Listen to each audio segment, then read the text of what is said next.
لا الہ الا اللہ واللہ اکبر اللہ اکبر وللہ الحمد۔ اللہ تعالیٰ جل شانہ وحدہ لا شریک کی حمد و ثنا اور اس کو زیبا کبریائی بیان کرنے کے بعد تاجدار انبیاء و نثار امت انسانیت کے محسن حسنین کے نانا سیدہ کے بابا دانائے شغل ختم رسول مولائے کل نور مجسم شفیع معظم سرکار ہر دو عالم مظہر جمال خدا صاحب خدا احمد مصطفیٰ جناب محمد مصطفیٰ صلی اللہ تعالیٰ علیہ وآلہ وسلم کی طیب و طاہر بارگاہ میں اپنی طرف سے درود و سلام کا نذرانہ پیش فرمائیں۔ الصلاۃ والسلام علیک یا رسول اللہ وعلی آلک واصحابک یا حبیب اللہ۔ الصلاۃ والسلام علیک یا رحمۃ للعالمین وعلی آلک واصحابک یا شفیع المسلمین۔ الصلاۃ والسلام علیک یا راحت العاشقین وعلی آلک واصحابک یا مراد المشتاقین۔ اللہ اکبر اللہ اکبر لا الہ الا اللہ اللہ اکبر اللہ اکبر وللہ الحمد۔ سامعین حضرات، جہاں تک اس ناچیز کی آواز پہنچ رہی ہے، بڑے ادب کے ساتھ گزارش ہے کہ آپ بات تیاری فرما کر فوراً مسجد میں تشریف لائیں تاکہ وقت مقررہ پر نماز عید الاضحیٰ ادا کی جا سکے۔ نبی اکرم صلی اللہ تعالیٰ علیہ وآلہ وسلم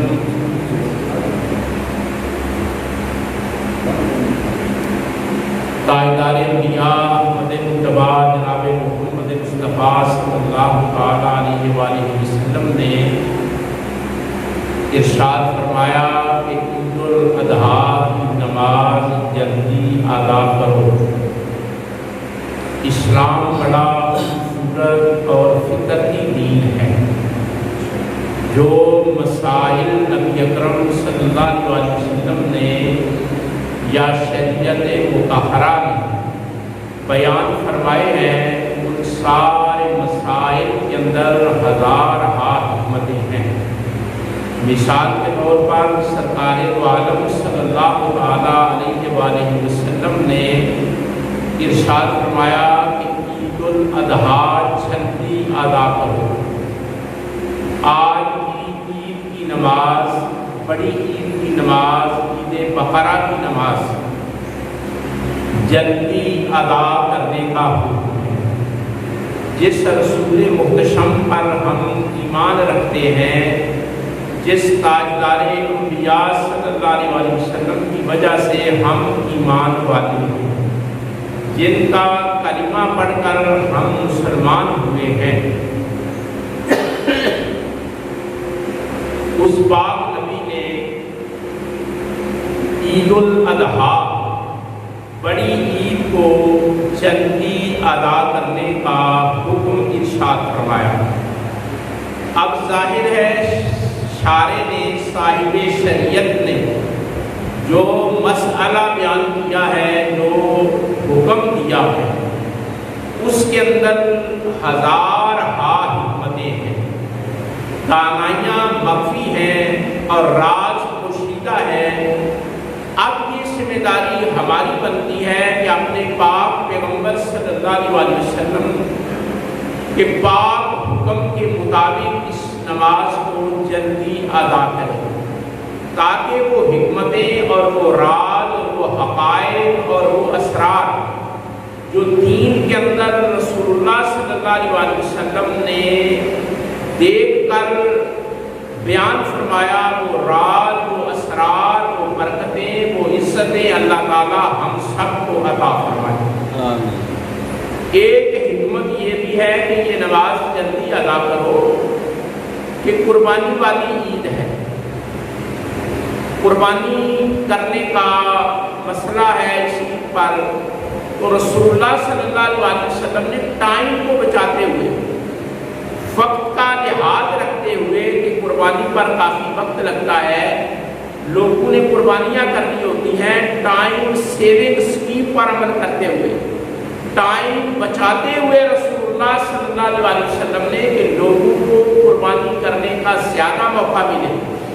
دن کے وقت قربانی کرنا افضل ہے رات کی بنسبت، تو رسول اللہ نے ٹائم بچاتے ہوئے فرمایا جلدی نماز ادا کر لو تاکہ وقت بچے گا تو تم آسانی سے قربانیاں جو ہیں وہ کر لو گے اور تمہارا بچا ہوا وقت تمہارے لیے کارآمد ہوگا، فائدہ مند ہوگا۔ اب ہماری ذمہ داری ہے کہ جو وقت رسول اللہ صلی اللہ علیہ وسلم نے بچایا ہے، جو اسکیم تاجدار انبیاء رحمت عالم تاجدار ختم نبوت نے ارشاد فرمائی ہے، وہ اسکیم ہم فالو کرتے ہیں، اس پر عمل کرتے ہیں یا اپنی اسکیم پر عمل کرتے ہیں۔ تو جب ہم رسول اللہ صلی اللہ علیہ وسلم کی دی ہوئی اسکیم، آپ کے دیے ہوئے فارمیٹ، آپ کے بتائے ہوئے طریقے کے مطابق عمل کریں گے تو ہم کو زیادہ سے زیادہ فائدہ ہوگا۔ اور وہ طریقہ کیا ہے کہ عید الاضحیٰ کی نماز جلدی ادا کرو۔ اس لیے میں آپ سے گزارش کروں گا کہ آپ احباب یہ قربانیاں کرنی ہیں، مصروف ترین دن گزارنا ہے اور بڑے اہم ٹاسک آپ نے سر انجام دینے ہیں، اس لیے آپ فوراً گھروں سے نکلتے ہوئے یہ آواز اونچی آواز میں بلند کرتے ہوئے، اونچی آواز میں پڑھتے ہوئے اللہ اکبر اللہ اکبر لا الہ الا اللہ واللہ اکبر اللہ اکبر وللہ الحمد، اپنی زبانوں پر اللہ کی کبریائی، اس کی معبودیت اور اس کی حمد کا ترانہ سجاتے ہوئے آپ نے اپنے رب کی بڑائی بیان کرنی ہے، کبریائی بیان کرنی ہے۔ اور اللہ فرماتا ہے کبریائی میری چادر ہے، اللہ کی چادر ہے یہ کہنا اللہ اکبر اللہ اکبر اللہ اکبر۔ آپ گھروں سے نکلیں تو اونچی آواز سے، گھر سے نکلتے ہوئے بھی کہیں اللہ اکبر اللہ اکبر لا الہ الا اللہ واللہ اکبر اللہ اکبر وللہ الحمد۔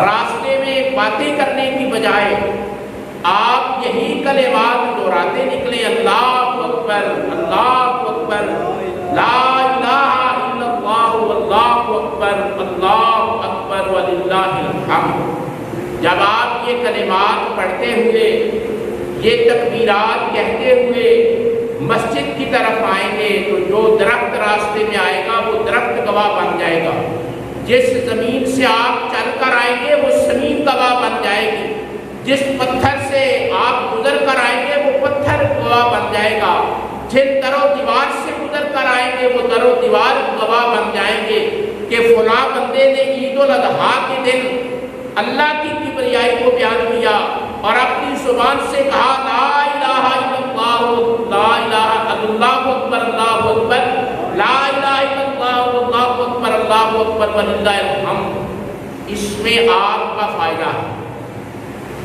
آپ پر اللہ راضی ہوگا، آپ پر اللہ رحمت نازل کرے گا، آپ کو اللہ بلندی عطا کرے گا، کبریائی آپ اپنے رب کی بیان کریں گے، عظمت رب آپ کو عطا فرمائے گا۔ کتنا کریم رب ہے، کتنی شانوں کا مالک رب ہے، کتنی عظمتوں کا حامل رب ہے کہ آپ اس کی کبریائی بیان کریں وہ آپ کو بلند کر دیتا ہے، آپ اس کی نام کے ڈنکے بجائیں وہ آپ کو شہرت عطا کر دیتا ہے، آپ خلوص دل سے اس کو بڑا کہیں وہ آپ کو بڑا کر دیتا ہے۔ یہ رب کی شان کریمی ہے، یہ میرے رب کی عطا ہے، یہ رب کا فضل ہے کہ اس نے اپنے پیارے رسول محتشم احمد مجتبیٰ جناب محمد مصطفیٰ صلی اللہ علیہ وآلہ وسلم کے صدقے ہم مسکین لوگوں کو عطا کیا ہے۔ نبی اکرم صلی اللہ علیہ وسلم آپ نے انسان کی ہر موڑ پر رہنمائی فرمائی۔ قربانی کے سلسلے میں نبی اکرم صلی اللہ علیہ وسلم سے پوچھا گیا، اکثر یہ بات بیان کی جاتی ہے، ہم دہراتے ہیں اس بات کو، تکرار سے کام لیتے ہیں یہ بات بیان کرتے ہوئے، اس لیے کہ اسلام کی باتوں میں تکرار کرنے سے پختگی آتی ہے، ذہن سادی ہوتی ہے، آدمی کا حوصلہ بڑھتا ہے، ارادہ عمل جوان ہوتا ہے، نیت میں کمال آتا ہے۔ اور رسالت مآب صلی اللہ علیہ وسلم نے فرمایا پوچھا گیا اللہ کے رسول ما هذه الاضاحی، یہ قربانیاں کیا ہیں، ان قربانیوں کی کیا حقیقت ہے؟ آج قربانی کا عمل کیا جائے گا، اور یہ عمل اللہ تعالیٰ کو آج کے دن تمام اعمال سے زیادہ پیارا ہے۔ جتنے اعمال انسان نیک کرتا ہے ان تمام سے بڑھ کر آج اللہ کو جو عمل پیارا ہے اس کا نام قربانی ہے۔ پوچھا کہ اللہ کے رسول آپ ارشاد فرمائیں کہ قربانیاں کیا ہیں، ان کی اصلیت کیا ہے، ان کی حقیقت کیا ہے، ان کا فلسفہ کیا ہے، ان کے نتائج کیا ہیں، ان کے فوائد و ثمرات کیا ہیں، کیوں یہ قربانی دینے کا حکم ہے؟ تو رسالت مآب صلی اللہ علیہ وسلم نے فرمایا سنت ابیکم ابراہیم علیہ السلام، تمہارے باپ ابراہیم علیہ السلام کی سنت ہے، یعنی قربانی کا تعارف کیا ہے؟ تمہارے باپ ابراہیم علیہ السلام کی سنت ہے۔ جو آدمی قربانی ادا کرتا ہے وہ سنت ابراہیمی کو زندہ کرتا ہے اور پھر سنت مصطفیٰ کو زندہ کرتا ہے، اور ہمارے نبی صلی اللہ علیہ وسلم کے بعد جو نبی سب سے زیادہ افضل ہے وہ ابراہیم علیہ السلام۔ 1,20,000 کم و بیش انبیاء میں سے سب سے افضل حضور ہے، خلق سے اولیاء، اولیاء سے رسل اور رسولوں سے اعلیٰ، اتنی پیاری ترتیب اعلیٰ حضرت امام اہل سنت بریلی کے تاجدار عظیم المرتبت اللہ کے بندے نے بیان فرمایا کہ خلق سے اولیاء، عام مخلوق سے ولی افضل ہوتا ہے، خلق سے اولیاء، اولیاء سے رسل، اور رسول جو ہے وہ ولیوں سے افضل ہے۔ پہلے عام مبلغ کا ذکر کیا، عام مخلوق کا ذکر کیا، پھر اللہ کی ولیوں کا ذکر کیا، پھر رسولوں کا ذکر کیا، اور پھر آخر میں کہا کہ سارے رسولوں میں افضل کون ہے؟ فرمایا خلق سے اولیاء، اولیاء سے رسل اور رسولوں سے اعلیٰ ہمارا نبی۔ آپ فرماتے ہیں سارے رسولوں سے اعلیٰ اور افضل مقام اور مرتبہ رکھنے والے پیغمبر ہمارے پیغمبر ہیں، جن کا نام نامی اسم گرامی حضرت محمد صلی اللہ علیہ وسلم۔ تو تمام انبیاء سے افضل حضور ہے، اور حضور کے بعد 1.25 لاکھ کم و بیش نبیوں میں جس نبی کا نام آتا ہے ان کا نام نامی اسم گرامی حضرت ابراہیم علیہ السلام ہے۔ جب حضور معراج پر گئے، بڑی خوبصورت بات موتی سمجھ کر اپنے دامن میں ڈال لیں، جب حضور معراج پر تشریف لے گئے، لامقام کی بلندیوں پر جلوہ گر ہوئے، حریم ناز کی بارگاہ میں پہنچے تو واپس آئے، بلندیوں کا سفر کرنے کے بعد، اپنے رب سے شرف ملاقات پانے کے بعد اور کائنات کی حقیقتوں کو چھاننے کے بعد، جب سرکار دو عالم صلی اللہ علیہ وسلم واپس تشریف لائے تو صحابہ کرام کے سامنے حضور بیان فرماتے، بڑی خوبصورت بات کہ میں نے فلاں نبی سے ملاقات کی، میں نے فلاں نبی سے ملاقات کی، میں نے فلاں نبی سے ملاقات کی۔ اور حضور ساتھ یہ بھی بیان فرماتے، صحابہ پوچھتے یا رسول اللہ وہ نبی کیسے تھے؟ ان کے زمانے، پہلے کے زمانے جب حضور فرماتے کہ آدم علیہ السلام سے ملاقات ہوئی تو صحابہ پوچھتے یا رسول اللہ آدم علیہ السلام کا حلیہ کیسا تھا؟ نوح علیہ السلام کا ذکر کرتے تو صحابہ پوچھتے یا رسول اللہ نوح علیہ السلام کیسے ہوئے، کیسی شکل، کیسی ادا کے مالک تھے؟ تو جب سارے نبیوں کے بارے میں حضور بتاتے کہ مجھے فلاں نبی فلاں مقام پر ملا، فلاں نبی سے ملاقات ہوئی، میں نے فلاں نبی سے ملاقات کی، فلاں نبی سے فلاں جگہ پر میری جو ہے ہم کلامی ہوئی، تو صحابہ نے پوچھا یا رسول اللہ صلی اللہ علیہ وسلم ابراہیم علیہ السلام سے بھی ملاقات ہوئی؟ ابراہیم علیہ السلام سے بھی ملاقات ہوئی؟ تو عرض کی جد الانبیاء حضرت سیدنا ابراہیم علیہ السلام سے بھی ملاقات ہوئی۔ عرض کی یا رسول اللہ ذرا بتائیے، اپنی زبان نبوت سے بتائیے، اپنی وما ينطق عن الهوى کی پیاری پیاری زبان سے بتائیے، نطق نبوت سے بتائیں، وہ زبان جو کن کی کنجی ہے اس سے بتائیں کہ حضرت ابراہیم علیہ السلام جد الانبیاء، ان کی شکل و صورت، ان کا جمال، ان کا سراپا، ان کی ادائیں، ان کے خط و خط کیسے تھے؟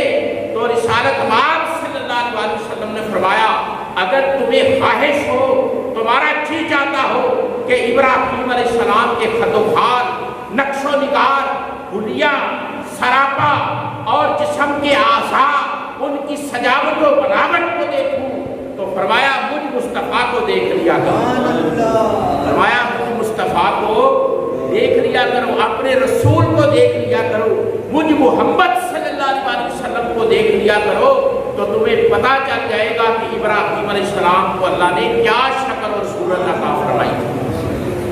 حضور کی عمر مبارک 8-9 سال کے قریب تھی سرکار کی، تو سرکار باہر کھیلنے کے لیے نکلے ہوئے تھے، تو عرب کا ایک معروف حضور ضیاء الامت نے ضیاء النبی میں یہ بات لکھی ہے کہ عرب کا ایک معروف کھوجی جو لوگوں کے پاؤں دیکھتا تھا اور بتا دیتا تھا کہ اس کا سلسلہ نسب کیا ہے، کڑی کہاں جا کر ملتی ہے، سلسلہ کہاں پہنچتا ہے، تو وہ کھوجی پھر رہا تھا، گھوم رہا تھا، تو لوگوں نے کہا یہ جو بچہ ہے نا جس کا نام ہے محمد صلی اللہ علیہ وسلم، لوگ جانتے تھے، سمجھتے تھے کہ یہ بچہ عام بچہ نہیں، پیدا ہوتے سوسائٹی کے اندر معروف تھا کہ یہ بچہ عام بچہ نہیں، خاص بچہ ہے۔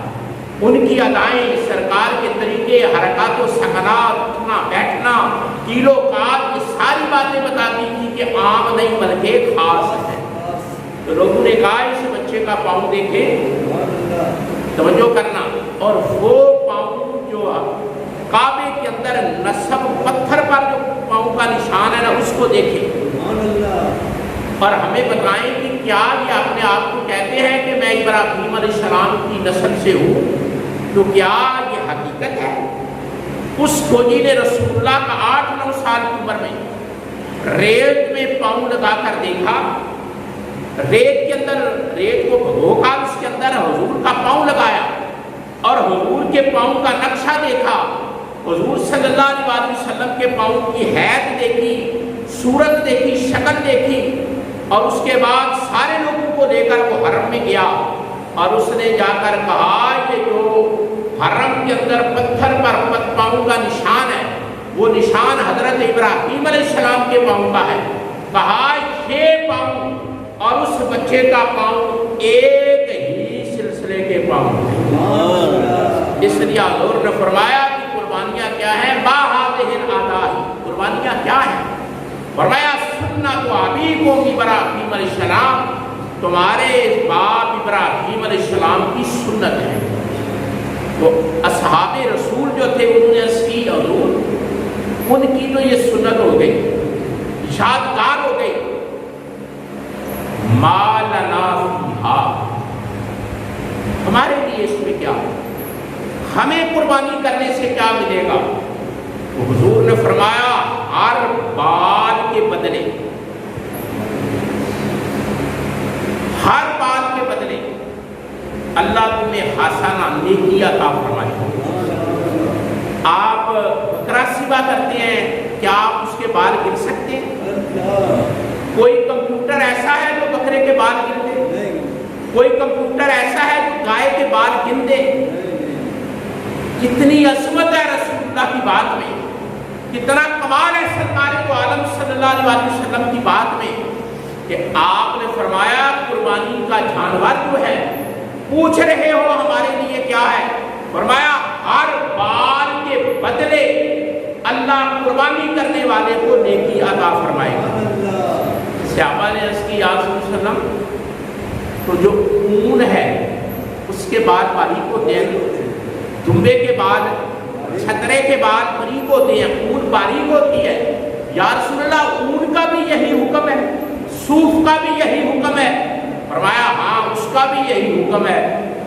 پھر حضور کا دریائے رحمت جوش میں آیا، فرمایا قربانی کے جانور کی وہ چیزیں جنہیں تم ضائع سمجھتے ہو،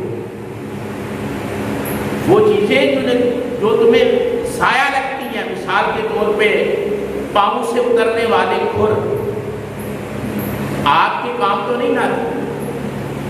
جانور جو ہے قربانی کا، اس کے پاؤں سے پائے جب آپ صاف کرتے ہیں تو کھر اتارتے ہیں، ناخن اتار دیتے ہیں، آپ کے کام نہیں آتے، آپ اسے یوٹیلائز نہیں کرتے، استعمال نہیں کرتے، آپ باہر پھینک دیتے۔ قربانی کا جانور ہے، اس کے سینگ ہیں، آپ انہیں استعمال نہیں کرتے۔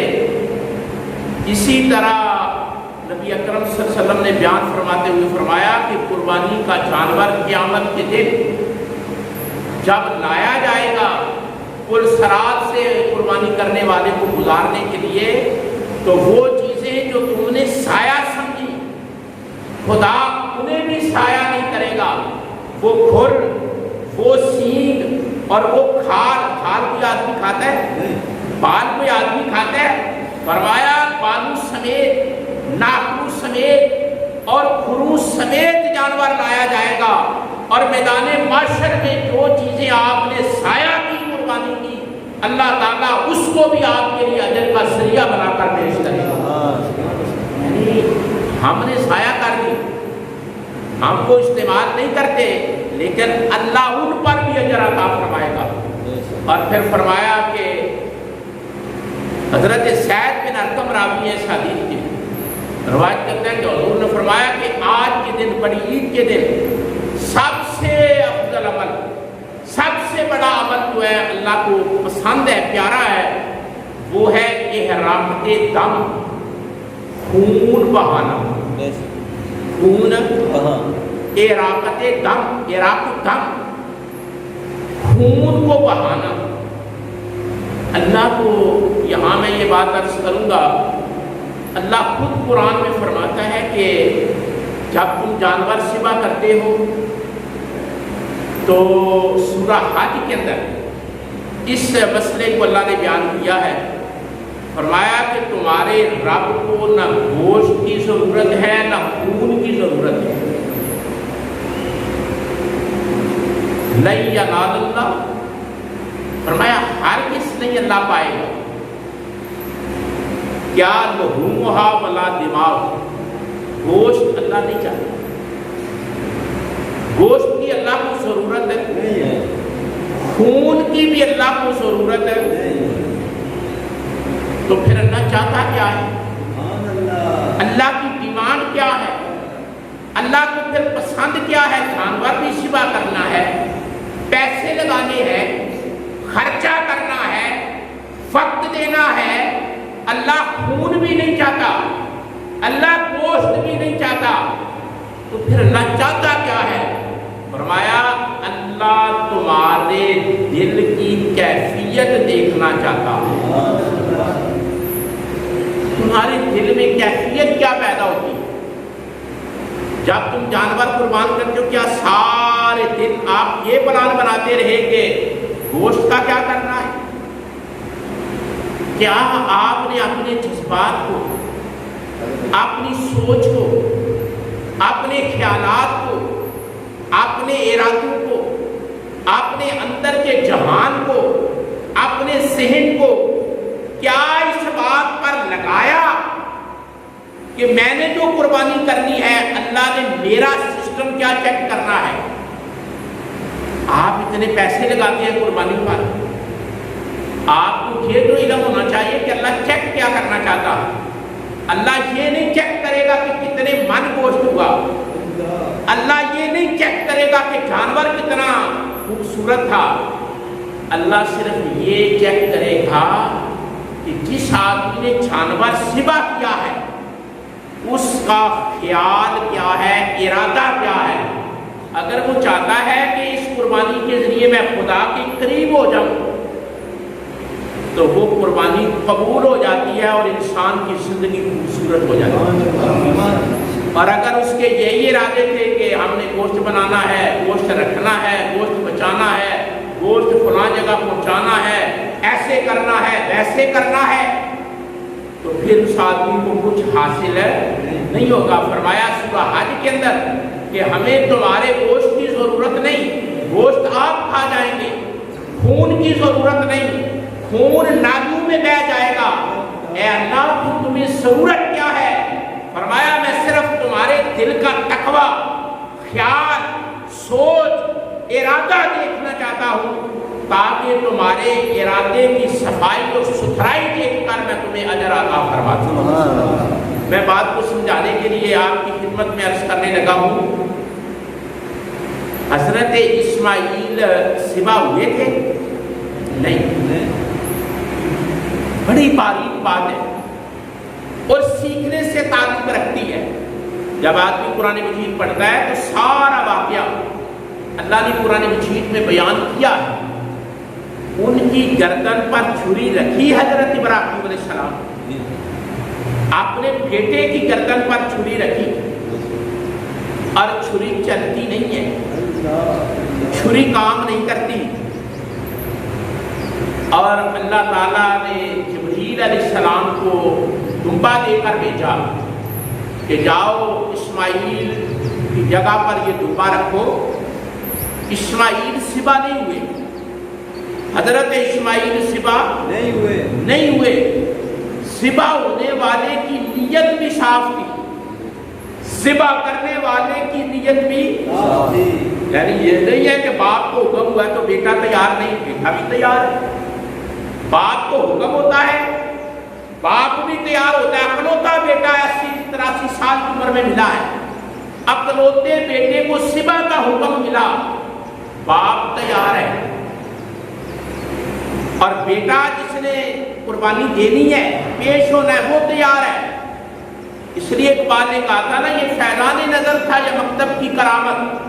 سکھائے کس نے اسماعیل کو آداب فرزندی, اسماعیل کی تیاری, اسماعیل کے جوابات, اسماعیل علیہ السلام کی باتیں, ان کی ادائیں, ان کی وفائیں یہ بتاتی ہیں کہ وہ تیار تھے. اسماعیل تیار ہے قربان ہونے کے لیے, ابراہیم علیہ السلام ہے تیار, قربان کرنے کے لیے کوئی رکاوٹ بھی نہیں ہے. اور گردن پر چھری نہیں چلتی, دمبا آ جاتا ہے. یہ بات آپ سب کو معلوم ہے. میں ایک مسئلہ آپ کی خدمت میں عرض کرنا چاہتا ہوں. اسماعیل علیہ السلام کو بچا دیا گیا,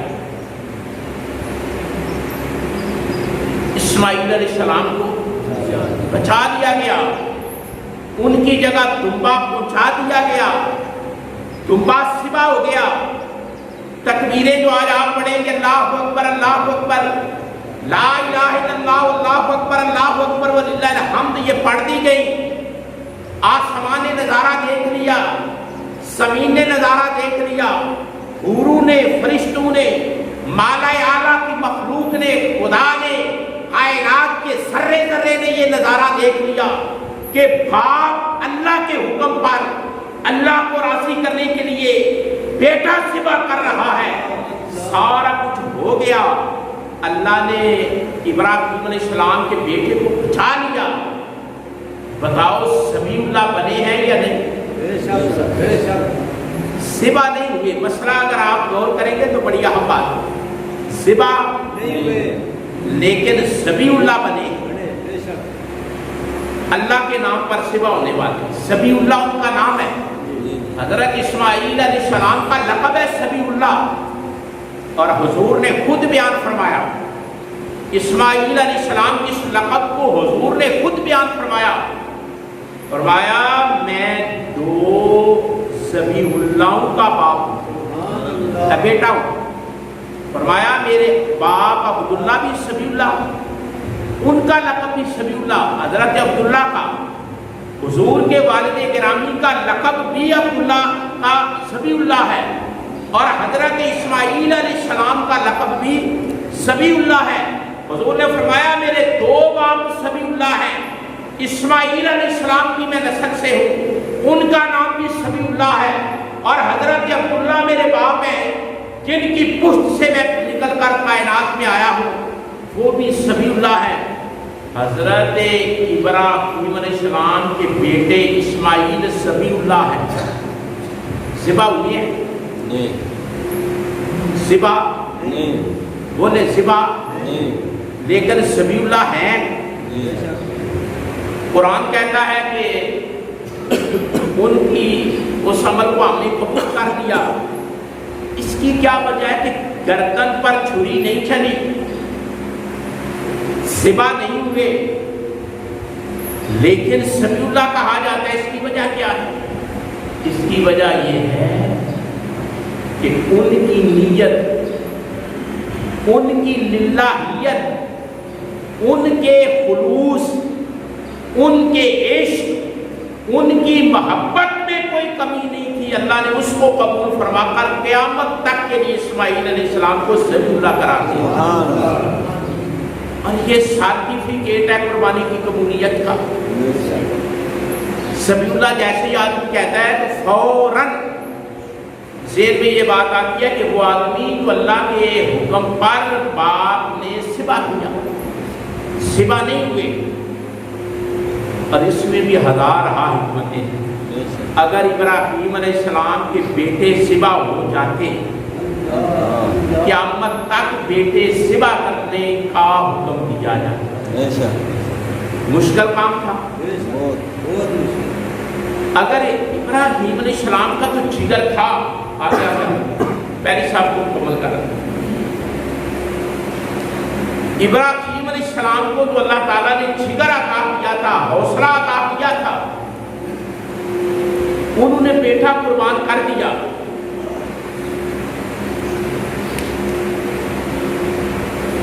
اگر حضرت اسماعیل کی گردن پر چھری چل جاتی تو قیامت تک کے لیے بیٹے ذبح کرنے کا حکم دے دیا جاتا۔ مشکل تھا یا نہیں؟ ہم مال ہوتے ہوئے جانور ذبح نہیں کرتے، ہم پیسے ہوتے ہوئے جانور ذبح نہیں کرتے، ہمارے گھروں میں سونا موجود ہوتا ہے، ہم جانور ذبح نہیں کرتے، ہمارے پاس اتنا مال و اسباب ہوتا ہے، ہمارے موبائل 2-4 آدمی کے اکٹھے کر لیے جائے تو قربانی کا نصاب بن جاتا ہے۔ یہ 2-4 لڑکوں کے گھر کے اندر موبائل اکٹھے کر لیے جائے نا تو سمجھ آ جاتی ہے کہ نصاب بنتا ہے یا نہیں بنتا۔ اس کے باوجود ہم قربانی نہیں کرتے۔ ہمارا رجحان، ہمارا ذہن اتنا دور ہو چکا ہے اللہ اور اللہ کے رسول کے احکام سے کہ وسائل کے ہوتے ہوئے اور یہ بھی عقیدہ رکھتے ہوئے کہ دینے والا اللہ ہے، امیری غریبی اس کے ہاتھ میں ہے، لیکن ہم قربانی نہیں کرتے۔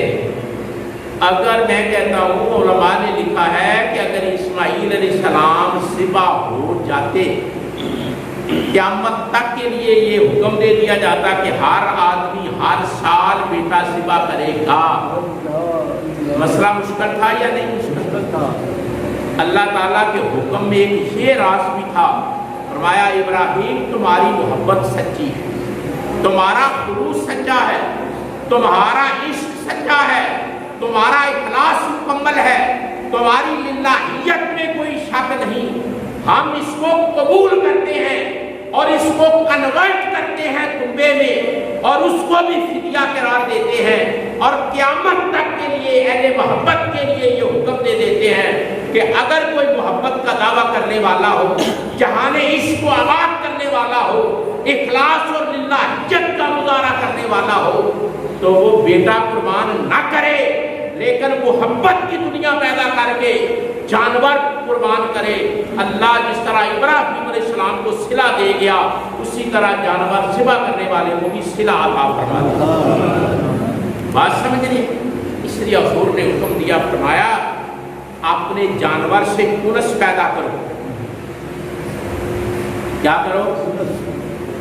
اس سے رو رسم پیدا کرو، جانور مانوس ہو جائے، انس پیدا ہو جائے، محبت پیدا، تمہیں پہچانتا ہو، جانور تمہیں پہچانتا ہو کہ یہ میرا مالک ہے، جانتا ہو، محبت کرتے ہو، آپ جاتے ہو دم لاتا ہو، آپ جاتے ہو وہ کان ڈھیلے چھوڑ دیتا ہو، آپ اس کے سامنے جائیں وہ ایسے سر کو ہلائے، آپ جائیں اس کے بدن میں جھرجھری پیدا ہو۔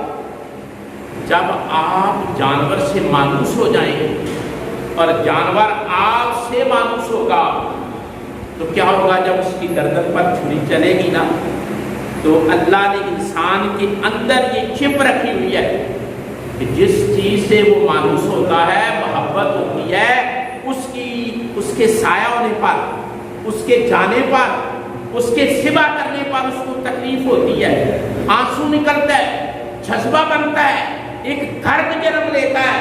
اور یہ رسول اللہ نے کیوں حکم دیا کہ رسول اللہ نے فرمایا کہ خدا نے جانور کا وزن نہیں دیکھنا، رنگ نہیں دیکھنا، خون نہیں دیکھنا، خدا نے جانور ذبح کرنے والے کے دل کو دیکھنا ہے کہ اس کے دل کے اندر کیا ہے۔ جس کے دل کے اندر خدا کی رضا اور محبت ہوئی، خدا اس کی قربانی قبول کر کے اسے اپنا قرب عطا فرماتا ہے۔ بات سمجھ آ رہی؟ ہمارے ہاں تربیت نہیں، یہ کمی ہے، تربیت کی کمی ہے، مسائل کی کمی ہے، دین سمجھنے کی کمی ہے۔ ہم ضرورت محسوس نہیں کرتے، ہم اس بات کی طرف آتے ہی نہیں، ہم دھیان ہی نہیں دیتے، ضرورت محسوس نہیں کرتے کہ دین سیکھ کر جو باتیں حضور نے بیان فرمائی ہیں ان باتوں پر عمل کیا ہے، ان سے استفادہ کیا جائے اور برکت حاصل کی جائے، اور رسول اللہ کے بتائے ہوئے قوانین پر عمل کر کے آدمی صحیح معنوں میں اپنے اعمال کو خدا تک پہنچا سکتا ہے۔ قربانی کے وقت میں یہ اہم بات اکثر عرض کرتا ہوں، پھر عرض کر رہا ہوں، جب آپ جانور ذبح کریں نا، دیکھیں آج کل جیسے ہی آپ جانور کو مختص کر دیتے ہیں قربانی کے لیے، آپ کیا کہتے ہیں کہ بکرا قربانی کا ہے، 6 گائے قربانی کی ہے، یہ بیل قربانی کا ہے، یہ پیسہ قربانی کا ہے، یہ دھمبا قربانی کا ہے۔ آپ نام رکھ دیتے ہیں، مخصوص کر دیتے ہیں کہ یہ جانور قربانی کا ہے، اب آپ اس پر وزن نہیں ڈال سکتے۔ اونٹ ہے، اس پہ وزن لاتا جاتا ہے، لیکن آپ اس پر وزن نہیں، آپ اس کا دودھ استعمال نہیں کر سکتے۔ جانور آپ کا، پیسے رکھا، چارہ، سارا گھر آپ کا، جانور آپ کا، پیسے آپ کے، خرچہ آپ کا، چارہ آپ لاتے ہیں، کھانا تن کا آپ ڈالتے ہیں، ساری سیوا آپ کر رہے ہیں، لیکن آپ قربانی کے جانور پر بوجھ، آپ اس کا دودھ، آپ اس کا غلط نام بھی نہیں رکھ سکتے، منع کیا گیا ہے۔ قربانی کے جانور بکرا ہے تو بکرا کہو، گائے ہے تو، بیل ہے تو، اونٹ ہے تو اونٹ کہو، آپ اس کا نام بھی نہیں بگاڑ سکتے۔ اداکاروں کے نام پر آپ اس کا نام نہیں رکھ سکتے، سیاسی پارٹیوں کے لیڈروں کے نام پر اس کا نام نہیں رکھ سکتے۔ خیر بات، لوگوں نے مہندی کے ساتھ، کل میں نے ایک جانور دیکھا، اس پہ لکھا ہوا تھا صنم، میں نے روکا، میں نے کہا یار یہ بعض لوگوں کے جہالت کی وجہ سے نام بھی صنم ہوتا ہے، بچیوں کے نام۔ میں نے کہا یہ کس کا نام ہے جو اوپر مہندی کے ساتھ لکھا ہوا ہے صنم؟ تو کہنے لگے نہیں ہم اسے پیار سے صنم کہتے ہیں۔ میں نے کہا یار مسلمان کا پیار صنم سے نہیں ہوتا، صنم تو پتھر کو کہتے ہیں، ہم تو پتھروں سے روکے گئے ہیں، ہمیں تو منع کیا گیا صنم سے، اور آپ نے اس کا نام صنم رکھا ہوا ہے۔ یہ تو قربانی ہے، شعار ہے۔ قربانی کو قرآن نے اسلام کا شعار کہا ہے، نشانی اسلام کی کہا ہے، علامت کہا ہے اسلام کی، اور آپ نے اس کا نام صنم اوپر لکھ دیا۔ کہتے ہیں ہم تو کہتے ہیں اسے صنم ہے لاٹ سے۔ میں نے کہا لاٹ سے اسے بکرا کہو، تمہیں نہیں پتا یہ اللہ کے نام کا ہو گیا ہے، یہ مخصوص ہو گیا ہے۔ اور قربانی کے جانور کو آپ گالی بھی نہیں دے سکتے، آپ نے قربانی کا جانور رکھا ہے، اور ہماری جو آدمی ہوتی ہے نا اس کو وہ تھوڑی سی آواز نکالے ہم اس کو برا بلا کہنا شروع کر دیتے ہیں، وہ میں کرے ہم اسے مرنے کے تانے دینا شروع کر دیتے ہیں، وہ تھوڑا سا بارش کا ہی قطرہ گرے تو وہ آواز نکالتا ہے تو ہم عجیب لفظ نکال، تجھے چھری پھرے تو مرے۔ اسلام منع کرتا ہے قربانی کے جانور کے لیے کوئی ایسا لفظ استعمال کرنے سے۔ کیوں؟ پیسے آپ کے ہیں، جانور آپ کا ہے، صحن آپ کا ہے، خرچہ آپ کا ہے، مالک آپ ہے، لیکن اللہ نے، اللہ کے دین نے، رسول اللہ کی شریعت نے منع کر دیا ہے کہ اس کو آپ گالی نہیں دے سکتے، اس پر وزن نہیں ڈال سکتے، اس کا دودھ نہیں پی سکتے، اس کو برا بلا نہیں کہہ سکتے، اس کا غلط نام نہیں پکار سکتے، اس لیے کہ جیسے ہی آپ نے کہا کہ یہ میں نے اللہ کے نام پر سوا کرنا ہے، یہ قربانی کا ہے، وہ عام نہیں رہا، خاص ہو گیا، اس کے مسائل بھی عام نہیں رہے، خاص ہو گئے، اب وہ عزت والا، عظمت والا، احترام والا بن گیا ہے کہ آپ نے اپنے مال میں سے ایک جانور خرید کر اللہ کے نام پر وقف کر دیا ہے، اب وہ عزت والا بن گیا ہے۔ اگر جانور کو اتنی عزت دی جا رہی ہے تو قربانی دینے والے کی عزت کا عالم کیا ہوگا؟ آپ تھوڑی دیر کے لیے سوچیں، ایک جانور ہے، اس کو اتنی عزت دی جا رہی ہے کہ اس کا بھی نام کاڑو، کوئی مسئلہ سمجھ آ رہا ہے؟ اس کے احترام کا لحاظ رکھا جا رہا ہے، اسے شاہ اللہ کہا جا رہا ہے، اللہ کی نشانی ہے وہ جانور ہے، لیکن اللہ کی نشانی بن گیا ہے، شریعت نے بنا دیا ہے، دین نے بتا دیا ہے۔ اگر جانور کو اتنا مقام اور مرتبہ ملتا ہے تو جو جانور کا مالک ہے اگر اس کی نیت ستھری ہو، دل میں محبت ہو، تو کیا خیال ہے اللہ عزت عطا فرمائے گا یا نہیں عطا فرمائے گا؟ اللہ شان عطا فرمائے گا یا نہیں عطا فرمائے گا؟ اس لیے قربانی کو حکم ہے کہ اللہ کو تمہارے دل میں پیدا ہونے والی سوچوں سے ڈال۔ آپ کو سوچ، ہم اللہ کو کیا کہہ سکتے ہیں؟ ہم عاجز بندے ہیں، مسکین بندے ہیں، کیا ہمارا مال کیا حیثیت رکھتا ہے اس کے سامنے؟ اس کو ضرورت ہے، لیکن مولانا روم نے سمجھایا، دانا آدمی بات کو سمجھاتے ہیں نا، ہاں ہر آدمی بات کو نہیں سمجھا سکتا، دانا آدمی بات کو سمجھاتا ہے۔ مولانا روم نے سمجھایا ہے کہ کوئی آدمی تھا، بڑا غریب تھا، ماڑا آدمی تھا، غریب آدمی تھا، مفلس و کنگال تھا، تو اس کی بیوی نا اسے روزانہ کہتی کہ بادشاہ وقت کے پاس لوگ جاتے ہیں، بادشاہ کے پاس، وقت کا بادشاہ عارضی، اس کے پاس لوگ جاتے ہیں، اور جو بادشاہ سے کوئی اس کی کچہری میں جا کر مانگتا ہے نا، بادشاہ اسے عطا کر۔ ہم غربت کے مارے ہیں، غریب لوگ ہیں، تم بھی جاؤ۔ وہ کہتا کہ مجھے پتہ ہے لوگ جاتے ہیں، لیکن لوگ کچھ لے کر جاتے ہیں، کچھ نہ کچھ اپنے بادشاہ کو ملنے کے لیے اس کی کچہری میں جاتے ہیں، تو تحائف لے کر جاتے ہیں، گفٹ لے کر جاتے ہیں، سوغاتیں لے کر جاتے ہیں۔ میں کیا لے کر جاؤں؟